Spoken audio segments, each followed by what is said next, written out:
কিশোরগঞ্জে ঐতিহাসিক পাগলা মসজিদে 10টি দান সিন্দুক ও 3টি অস্থায়ী ট্রাঙ্ক খুলে এবার মিলল 32 বস্তা টাকা ও বৈদেশিক মুদ্রা।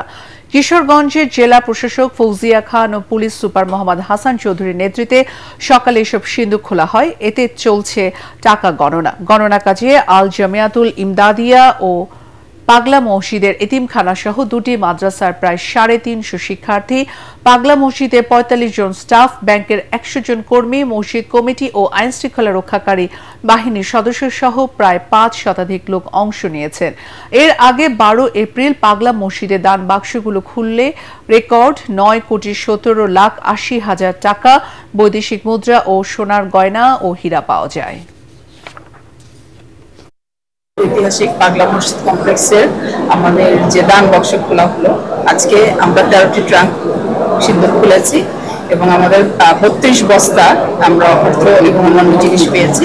এগুলো থেকে শুরু করে লাস্ট ব্যাংকে যাওয়া পর্যন্ত পুরো পিরিয়ডটা আমাদের সারাদিন এভাবে বিদ্যমান থাকবে এবং এই বিষয়ে আমাদের পুলিশ, তারপরে আর্মি ইউনিট, আনসার ইউনিট সকলে একজন কাজ করে রয়েছে।